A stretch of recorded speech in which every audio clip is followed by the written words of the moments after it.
So I recently went through something I wouldn't wish on anyone. One morning I was sitting on my porch, coffee warm in my hands, Daisy at my side, and the sun throwing long, golden light across Sycamore Lane. It should have been one of those simple mornings where nothing could go wrong. But then I saw it, a crisp white envelope tucked under the windshield wiper of my van. And in that moment, the peace I'd spent years building cracked. My name is Hank Mercer. My legs don't work, but my brain does. I'm an engineer, the kind who solves problems by building, calculating, adjusting. My life had become a rhythm of small solutions. This chair, this van, the ramp I designed with my own hands. They weren't luxuries. They were survival, dignity, access. And for 5 years I had balance. A quiet home. Daisy's steady heartbeat at my feet. My projects in the garage. Until Karen George moved in. Karen wasn't just another neighbor. She was the newly elected president of the HOA, a woman with a clipboard, a smile sharp as glass, and a hunger for control. She saw my life, my ramp, my van not as solutions, but as violations. And when she left that envelope, I had no idea it would be the opening shot of a war. I wheeled down my ramp, aircraft-grade aluminum, motion lights, slip-resistant treads. I had spent weeks calculating its load capacity, making sure it was stronger than anything code required. To me, it was a bridge. To her, according to the letter inside, it was an unapproved architectural modification. The fine, $500, and the sheet attached with its bold black print warned that stacking fines could reach $1 million. $1 million for a ramp. I stared at the words until they blurred. Daisy nudged my hand, her warm nose pressing reassurance into my palm. I whispered, "It's okay, girl, just a small bug in the system." That's how my brain wanted to see it, like code with an error I could debug. But something deep in my chest told me this wasn't just an error. This was intent. I opened a new folder on my computer, labeled it HOA, and saved scans of the letter. I took high-resolution photographs of the ramp, every angle, every measurement, a tape measure visible in each frame. Documentation is step one. My training had taught me that. Build evidence before you build anything else. But when I looked back at that silver ramp, shining in the afternoon sun, anger began to climb in my chest. It wasn't just metal. It was my access to the world. And she wanted to rip it away, wrap it in bureaucracy, reduce it to a line item on her clipboard. 2 days later, another envelope appeared, taped to my front door this time. The target, my van. She claimed it was a commercial-style vehicle unfit for a driveway. Never mind the disabled plates. Never mind the hand controls that let me drive with precision. Never mind that it was parked squarely on my property, the only place wide enough for the side ramp to unfold. Another $500. The letter included a grainy photo, taken from across the street, with the license plate cropped out. As if hiding the truth could make her case stronger, but truth has a way of seeping through cracks. And when I added the photos and a video of the ramp deploying to my growing folder, I knew this wasn't about rules. This was about me. That night I called my grandpa. He had bought this house 50 years ago, long before any HOA had its claws in the land. His voice, raspy but steady, came through the line. "Hank, some people, when they get a little power, it's like giving a toddler a hammer. They just smash things to see what happens. Don't let her smash you, be smarter." Wise words. Engineers don't smash. We analyze, we plan, we build. But Karen wasn't done. The third fine came on a Monday. She targeted my security system, a thin, low-voltage alarm wire buried in mulch, fully permitted by the city. The letter called it an unauthorized fence. Another $500. $1,500 in less than a week. I sat on my porch as the sun bled into the horizon, 3 letters spread across the small table beside me. Daisy's head pressed into my knee, her eyes reflecting the orange sky. My grandpa had built this porch with his hands. I had built the ramp that let me roll down it. And now Karen George was trying to strip all of it away with paper and ink. She thought I was weak, an easy target in a chair, someone who would pay or pack up or surrender. But she was wrong. She was looking at the chair, not the man in it, and the man in the chair was an engineer. And engineers don't break, they solve. So I gathered the fines. I studied her letters, and I realized the truth. This wasn't just about me. It was about a system. A broken machine disguised as an HOA, and if Karen George wanted war, then I was ready. Because the first step in dismantling any system is understanding exactly how it works. Everyone thought it was over when I ignored the fines. But in reality, that's when it truly began. Because a person like Karen George doesn't stop when you stand your ground. She escalates. And I knew if I wanted to survive this, I needed information. An engineer never builds without blueprints. That's when I thought of Tom. Tom lived 2 houses down, a retired air traffic controller whose garage looked more like NASA's command center. Radios, antennas, blinking lights, it was all there. If the neighborhood had a nervous system, Tom was the pulse. And if Karen George was running a campaign of harassment, Tom had probably logged it in triplicate. I wheeled over the next morning. Daisy trotted beside me, her tail swishing against my wheel. Tom looked up from his workbench, magnifying glasses perched on his nose, soldering iron glowing like a wand. "Hank," he said, grinning, "what's the frequency?" "Karen George," I told him flatly. His smile widened. "Ah, Queen Karen, the scourge of Sycamore Lane, you've come to the right place." Tom leaned back in his chair and rattled off her routine like a pilot reading from a flight plan. Morning patrol at 8, midday patrol at 1, evening patrol at 6. Always in her golf cart, clipboard in hand, documenting every trash can, every patch of grass, every child's bike left out overnight. Predictable, mechanical, obsessive. And predictable systems are the easiest to dismantle. That night I set up a sugar cube-sized camera on the frame of my wheelchair. Wide angle, crisp sound. Invisible unless you knew exactly where to look. I didn't need to catch Karen breaking into my house. I needed her to reveal herself, her motives, her arrogance. And I knew she would. People like Karen can't resist an audience. The next day, right on schedule, her golf cart came humming around the corner. I sat at the edge of my driveway, pretending to adjust a wheel. Daisy lay beside me, calm, patient. The camera was rolling. She stopped in front of me, diagonal across the sidewalk, blocking the entire path. Not just inconvenient, illegal. A violation of the Americans with Disabilities Act. And she knew it. "Mr. Mercer," she said, her voice sugar-coated with authority, "we need to talk about these fines." I kept my voice calm. "There's nothing to talk about, Karen. My ramp is access. My van is legally parked. My system is permitted." Her smile tightened. "The rules are the rules. They apply to everyone. You are not special." There it was, the mask slipping. The moment she revealed what this was really about. Not harmony, not community, control. I gestured to the blocked sidewalk. "For example, right now you're preventing me from using this public walkway. Would you mind moving?" Her face flushed crimson. She hated being challenged. Tom was right, she wasn't used to it. "I am conducting official HOA business," she snapped. "This sidewalk is part of our common area, and I will park here for as long as I need." It was a lie. The sidewalk was city property. But Karen George believed her own hype, believed she was the law. "So you're refusing to move?" I asked, my tone steady, my camera capturing every syllable. "I'm not moving until you pay those fines and remove that hideous ramp," she sneered, crossing her arms. Hideous, that was the word she chose. My bridge to the world, my freedom, my independence, hideous. I didn't argue, didn't raise my voice. I let her words hang in the air, heavy, undeniable. I let the camera do the work. Finally, she huffed and drove off, her little kingdom still intact in her mind. But I had it, clear video, clear audio. A civil rights violation recorded in high definition, evidence that would matter when the time came. And I knew the time was coming. Because when you challenge someone like Karen, they don't retreat. They double down, they escalate. And while I waited, I gathered more data, more proof, more allies. 1 week later, in the dead of night, it came.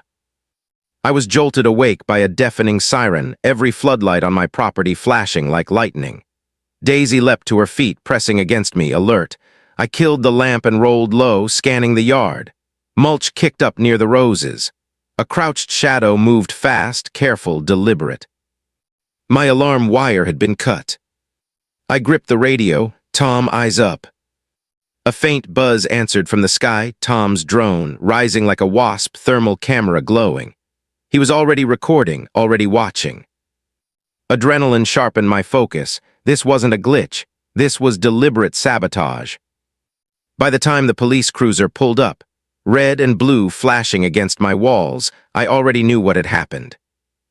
Officer Ruiz stepped out, young, cautious, professional. He followed me around the side yard.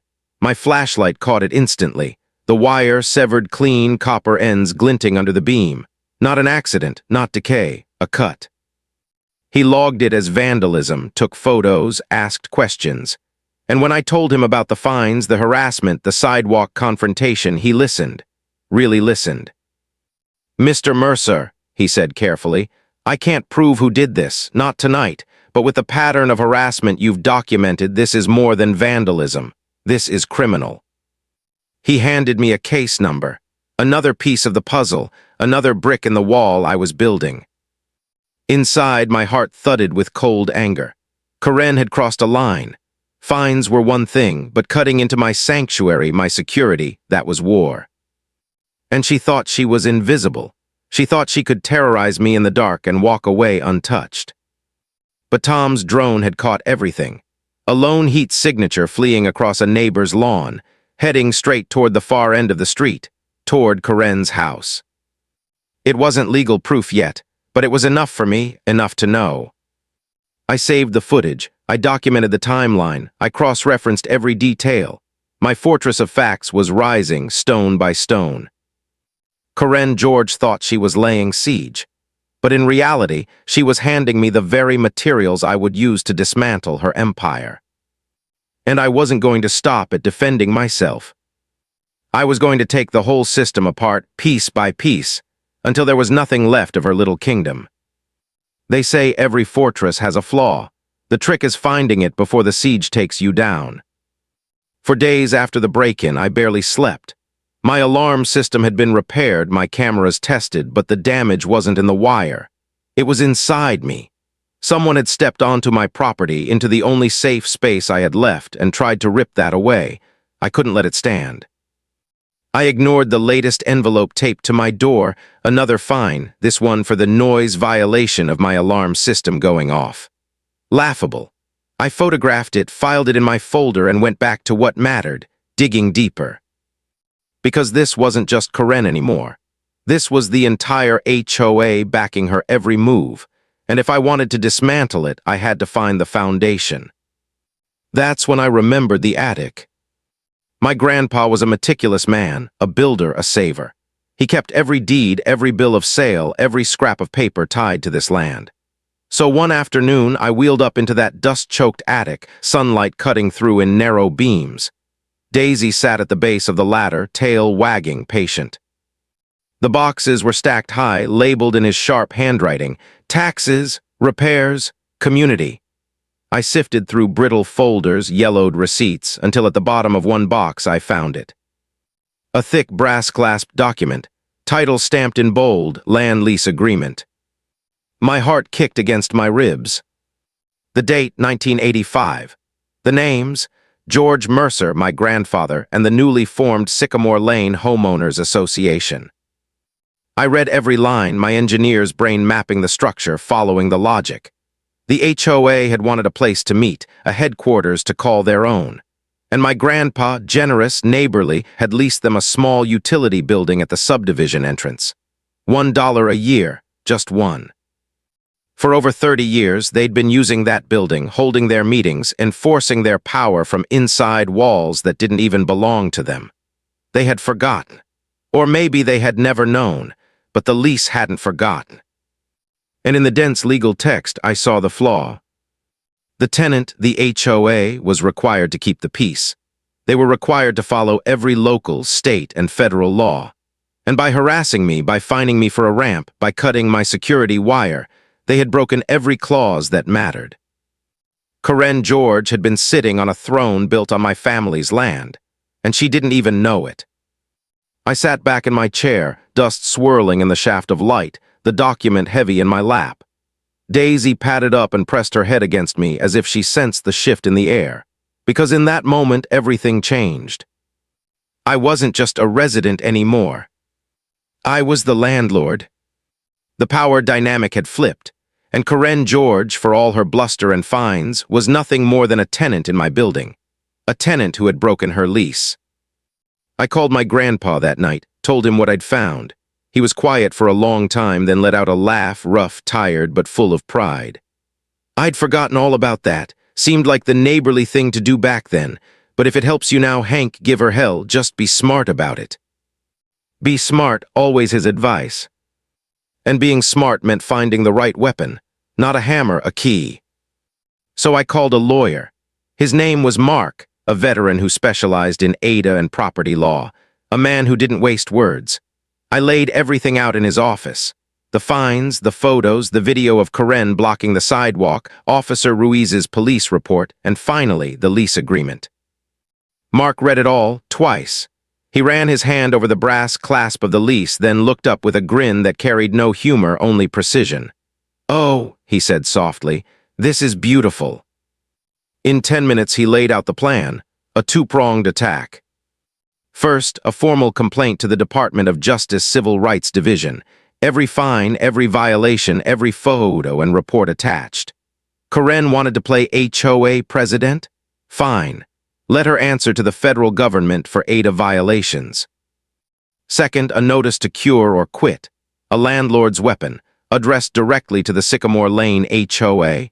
Drop the fines, apologize in writing, dismiss Karen as president, 30 days, or the lease is terminated and they are evicted from their headquarters, my headquarters. When Mark slid the draft across his desk, my hands shook slightly on the rims of my chair. It was precise, legal, devastating. We sent the DOJ complaint certified mail. We hired a process server to deliver the notice during the HOA's monthly meeting. Tom went, of course, because someone had to witness it. He later told me the whole room froze when the server walked up to Karen in the middle of her speech and said, "Karen George, you've been served." He laid the papers on the podium and walked out without another word. Tom described the look on Karen's face, confusion, shock, then rage. She thought she had cornered me with fines and threats. She had no idea she was standing on a trapdoor my grandfather had built decades earlier. The countdown had begun, 30 days. 30 days for her to dig herself deeper. And knowing Karen George, that's exactly what she would do. The 30 days came and went like a ticking clock in a silent room. Karen did what I knew she would do, nothing. No apology, no dropped fines, no resignation. She treated the notice like another piece of junk mail, certain that her power made her untouchable. But arrogance blinds, and in this case, it blinded her to the fact that she was squatting on my land. On day 31, Mark filed the lawsuit, unlawful detainer eviction. It wasn't about ramps or parking anymore. It was about tenancy, about who truly owned the ground under Karen George's throne. The hearing was set 3 weeks later. The morning of the court date, the sky was gray, heavy, as if it knew something was about to break. I wore a suit, stiff at my shoulders, Daisy at my side in her service vest. Mark carried our case file in a binder so neat it could have been an engineering schematic. Tabs, evidence, exhibits, each piece sharpened like a blade. We saw Karen in the hallway outside the courtroom. She had a lawyer, young, nervous, papers sticking out of his folder like feathers from a pillow. Karen herself looked at me with venom. Eyes narrowed, jaw tight, every muscle of her face broadcasting the same message. How dare you challenge me? She still didn't understand. Inside, the courtroom was smaller than I expected. Fluorescent lights, worn benches, a judge with sharp eyes and a voice like iron. She called the case. Karen's lawyer went first. He tried to argue aesthetics. My ramp was unsightly. My van, commercial. The fines were standard procedure. His words sounded weak, brittle, even to my ears. He barely mentioned the lease, dismissed it as some old, irrelevant paper. He was arguing about paint while we were standing on bedrock. Then Mark rose, calm, controlled. He didn't waste a syllable. "Your Honor, this case is not about paint colors or lawn maintenance. It is about a landlord and a tenant." He placed the deed and lease agreement on the bench. The judge picked them up, her eyes scanning, her silence heavy. "Counsel," she said, looking at Karen's lawyer without blinking. Answer me 2 questions. 1, is this your client's signature on the lease renewal? Karen shifted, jaw tight. Yes. 2, is that sidewalk public property, as marked on the city map? A pause, her lawyer swallowed. Yes. Then stop talking about paint. The words cut the air like a blade. Mark pressed forward. He laid it out piece by piece, like a carefully designed machine. The lease required the tenant to keep the peace. Instead, the HOA, under Karen's direction, had engaged in harassment, fines, threats, even vandalism, culminating in the destruction of my property. He slid Officer Ruiz's police report across the bench. The lease required compliance with federal law. Instead, the HOA had violated the Americans with Disabilities Act, fining me for a wheelchair ramp, obstructing a public sidewalk. He played the video from my chair-mounted camera. Karen's smug face filled the screen, her voice echoing in the silent room. I'm not moving until you remove that hideous ramp. It was devastating. Finally, he closed the loop. Your Honor, we served a notice to cure or quit, giving 30 days to remedy these violations. They did nothing. By the lease's own terms, their tenancy is broken. We ask for a writ of possession, restoring the property to its rightful owner, Mr. Mercer. He sat down, 10 minutes. That was all it took to dismantle everything Karen had built. The judge looked at Karen's lawyer. Do you have any response to the terms of the lease or these documented violations? The young man stammered, papers shook in his hands. My client, he had no response. The judge sighed, turned to me, then to Karen. Her voice rang clear. The evidence is overwhelming, the lease is binding, the tenant has failed to abide by its terms, the landlord has followed proper procedure. This court grants the writ of possession. The defendant has 48 hours to vacate the premises. Her stamp hit the paper with a heavy thud. It was over. For a moment my hands trembled on the rims of my chair. Daisy flicked an ear, steadying me with her quiet presence. Mark slid me the pen like it was a medal. I signed. 10 pages, 1 key. Karen sat frozen, mouth slightly open, disbelief etched across her face. The throne she'd claimed wasn't hers at all, and now, with a single court order, it was gone. But when I looked at her, I saw something shift. The rage in her eyes cooled into something darker, humiliation. And humiliation can be far more dangerous than anger. Because when tyrants are stripped of their crowns, they don't go quietly. And I knew, as we left that courthouse with victory in our hands, that the next 48 hours would not be simple. Karen George wasn't finished. She was about to make her most desperate move yet. Everyone thought the court order would end it. 48 hours, the judge had said. Vacate the building, return the keys, simple. But simple doesn't exist in Karen George's world. When the deadline passed, the community center doors were still locked. The sign still read, HOA headquarters. And inside, Karen still held her meetings, still clung to her paper crown. She believed no judge, no piece of paper could touch her authority. But a writ of possession isn't just paper. It's the law carried in the hands of the sheriff. Mark and I didn't want this eviction to happen in secret. We wanted the neighborhood to see the truth, that the Queen's castle was built on sand. And the perfect chance was coming, the annual Sycamore Lane Summer Festival. It was Karen's stage, her coronation. Every year she strutted around that festival like it was her empire, clipboard in hand, volunteers under her command, music blaring from rented speakers, food trucks lined up in front of the community center. Families brought their kids, neighbors shared barbecue, balloons floated in the air. It was the heart of the neighborhood, and Karen made sure everyone knew she was at the center of it. And that was exactly where her kingdom would collapse. We coordinated with the sheriff's department. At 1:00 p.m., right when the festival reached its peak, they would enforce the writ. The day came hot and bright, the sky a perfect blue that felt almost cruel. Kids with painted faces darted between booths. Music poured from the porch of the community center. Neighbors laughed, ate, lingered. And there she was, Karen George, clipboard in hand, radiating smug authority, barking orders at volunteers. She had no idea what was about to hit her. At exactly 1:00, I wheeled down the street. Mark walked beside me, calm and sharp in his suit.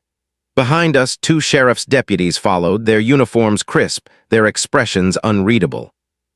The music faltered as the blue lights rolled in. Conversations hushed, heads turned. Tom's voice crackled in my earpiece, playful even in the tension, and in this corner, the undefeated lease. Karen spotted us. Her smile froze, then twisted into a scowl. She marched forward, her path cutting directly between me and the deputies. Her hand shot out toward me, trembling with fury, but the lead deputy stepped between us like a wall. "Ma'am, don't," he said, voice calm but edged with steel. Her hand hung there in the air, fingers twitching. She was shaking with rage. "You are not welcome here, Hank," she spat.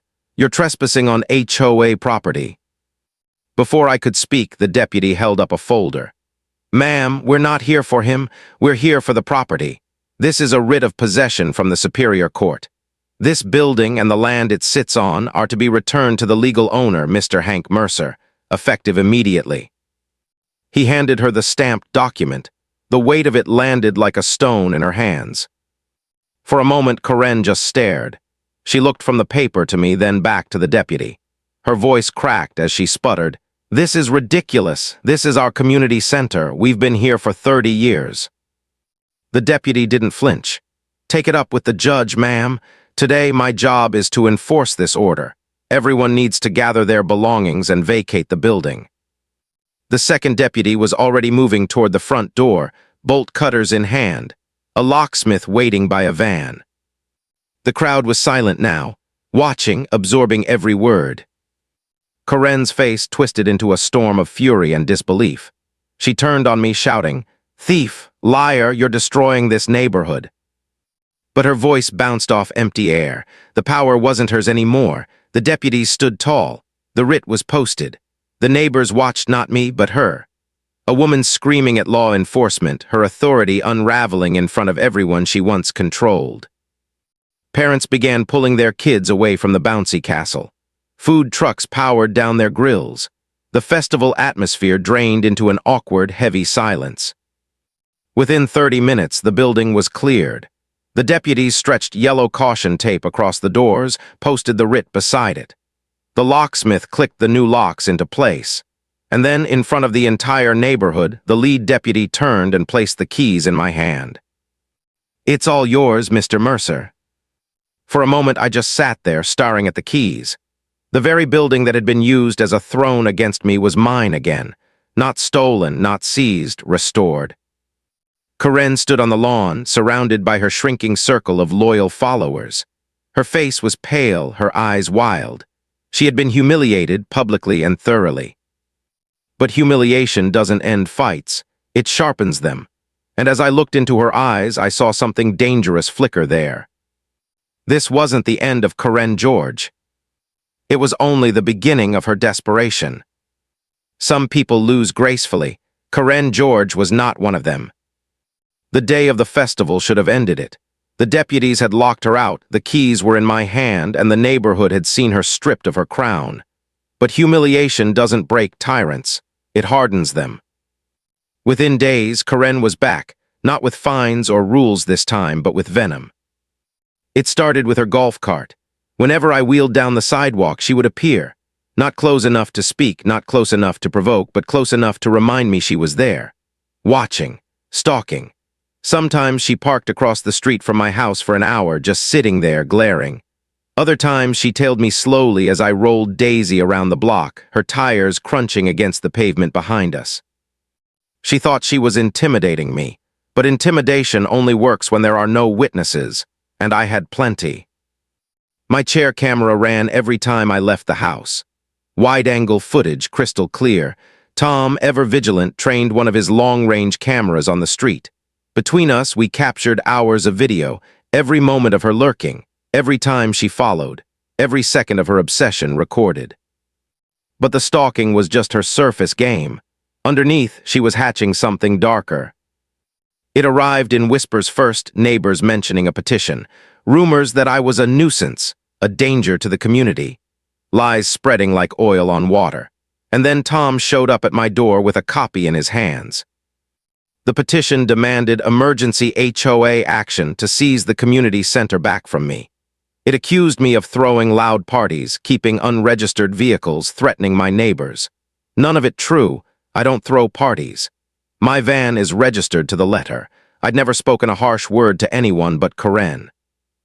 But the document looked official. Neat signatures lined the bottom. A notary stamp sealed the page. Only something about that seal caught Mark's eye when I slid it across his desk. He leaned in, frowning. "This stamp," he said, tapping the page. "Let's check it." He called the county clerk. Within minutes, the truth unraveled. The notary listed on Karen's petition was real, but for that entire month she had been on documented out-of-state leave. Her seal locked away in a county vault. The stamp on Karen's petition? A forgery. And it got worse. The clerk started checking the signatures. Out of 50 names, nearly half didn't match the official voter database. Some didn't even look close. Mark made a few calls to neighbors whose names appeared on the list. The results were devastating. One woman was horrified. "I never signed any petition. Karen told me it was a get-well card for a sick neighbor." Another man shook his head. She said it was to get a new streetlight installed. And a third neighbor swore he had refused to sign anything. Yet his name was right there, forged in ink. Karen hadn't just lied, she had tricked people, forged others, and fabricated the rest. Fraud, forgery, a felony. Mark gathered affidavits from the duped neighbors, certified statements from the county clerk. And when we paired that with the stalking footage Tom and I had collected, the picture was complete. Karen George wasn't just an overzealous HOA president anymore. She was a criminal.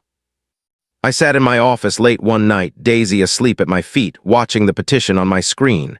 50 names, half of them fake. A stolen notary stamp. Hours of footage of her cart idling outside my house. It should have made me feel triumphant, proof that she had finally gone too far. But all I felt was tired. This wasn't what I wanted. I never asked for war. I never wanted to turn neighbors into witnesses, signatures into evidence. But Karen had forced it. And now the decision was mine. Take it to the district attorney and let her face prosecution, or use it as leverage for something bigger. My grandpa's words echoed in my mind. Be smarter. Because this wasn't just about Karen anymore. It was about the HOA itself. The broken machine that had given someone like her unchecked power in the first place. And then buried in the HOA's own thick binder of bylaws, Tom, Mark, and I found it. The hidden clause. A dissolution clause. The entire homeowners association could be dissolved with a recall vote. Just 50% plus one of all homeowners present. A kill switch, forgotten by everyone, built into the system by its original founders. And Karen's fraudulent petition had given us the perfect ammunition to pull that trigger. So we set the plan in motion. We called for an emergency community meeting, this time at the local library, neutral ground. We sent official notices to every single homeowner, the purpose written in bold. Vote to recall the board and dissolve the Sycamore Lane HOA. No more golf cart patrols, no more fines, no more Karen George. For a week, Tom and I went door to door, not with threats, not with anger, with facts. We showed neighbors the affidavits, the forged petition, the county clerk's statement. We laid out the choice. Live under fraud or end it. And by the time the meeting arrived, the neighborhood's patience had cracked. Karen George had pushed too far, and she was about to learn what happens when the people you trample finally find their voices. The night of the meeting felt different. The library's conference room, usually quiet and half-empty, was overflowing. Neighbors packed shoulder to shoulder, the air heavy with tension and betrayal. People who had never once shown up to an HOA meeting were here now, their faces hard, their eyes sharp. Karen George had pushed too far, and the neighborhood was ready to decide her fate. Karen walked in with her 2 loyal board members trailing behind her like frightened shadows. She clutched a clipboard as if it were a crown, her smile brittle, her eyes scanning the room with a mix of defiance and fear. She thought she could run this meeting like all the others. with intimidation, rules, and that false sense of authority she had built her little kingdom on. But the moment she tried to call the meeting to order, a man I barely knew stood up. His voice was steady. "I nominate Hank Mercer to chair this meeting." The words hung in the air. A chorus followed, seconded. The vote was immediate, loud, undeniable. Hands shot up across the room. Karen's voice cut through the noise, shrill, desperate. "You can't do that, I'm the president." But no one was listening. In that moment the power shifted. The room was no longer hers.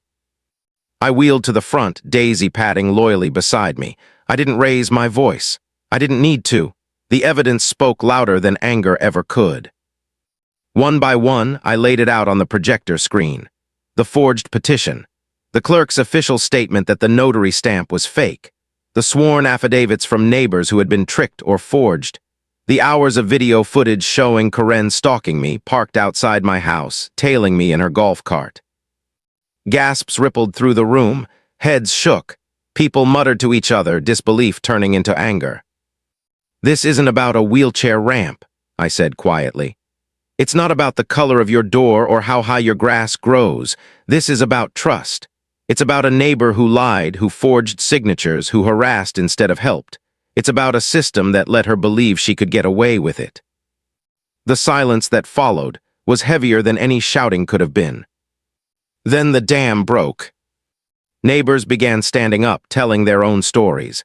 Fines for Christmas lights, threats over kids chalking the sidewalk, complaints about gardens that didn't meet her personal standards. One woman's voice shook with anger as she described Karen screaming at her children for leaving bicycles in the driveway. Another man admitted he had paid hundreds in bogus, special assessments just to avoid conflict. The trickle of stories turned into a flood, and with each voice, Karen shrank further in her chair, her face tightening, her knuckles white on the clipboard. Finally, she snapped. She shot to her feet, screaming over the crowd. "You're all liars, every last one of you. This man." She jabbed a finger at me, shaking with rage. "He's a monster. He's trying to destroy this community, and you're all falling for it."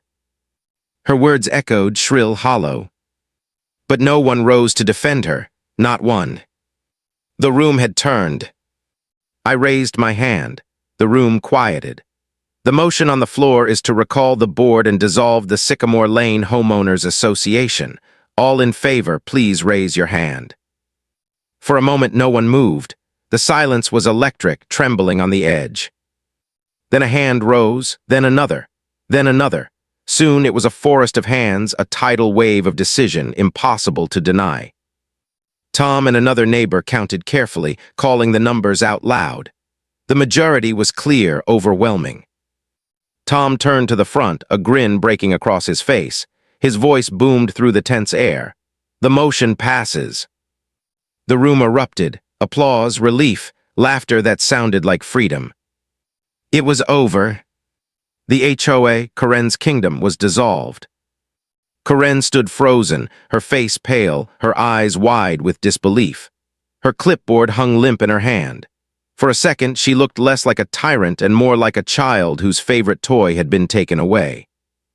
Then she turned, her heels clicking against the tile, and stormed out of the room without another word. Her two board members scrambled after her, their eyes down, their silence louder than any speech. Neighbors crowded around me, shaking my hand, thanking me. Not for revenge, not for victory, but for freedom, for giving them their neighborhood back.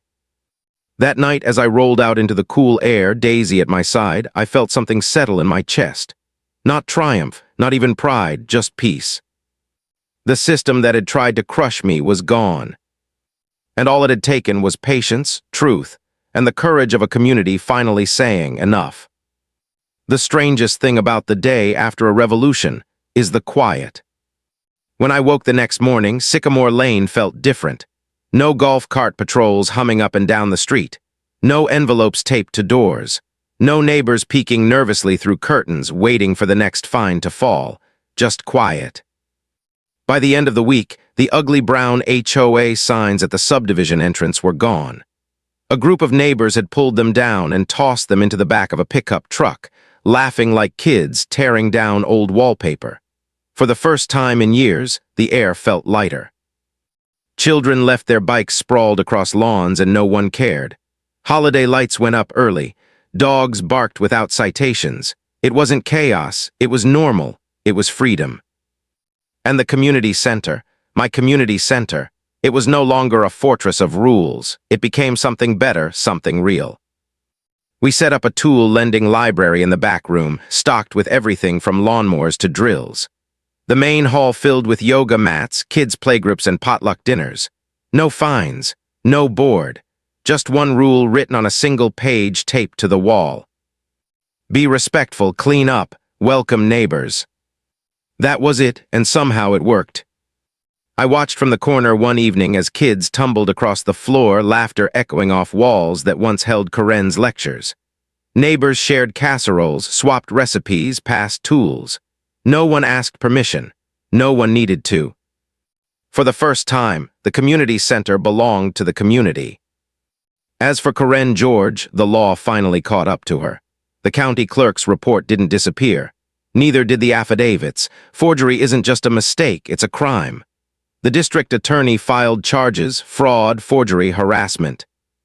Facing the evidence, Karen took a plea: probation, heavy fines, and letters of apology to every neighbor she had lied to.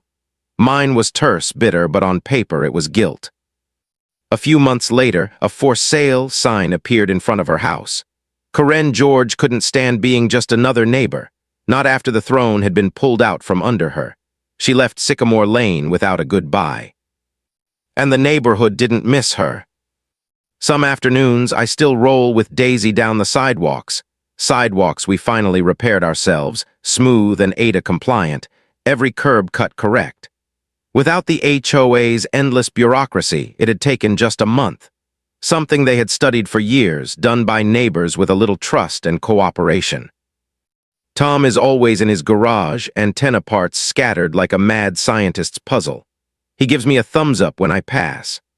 Officer Ruiz slows his cruiser, nods, sometimes telling me rookies study our case to learn how to document harassment properly.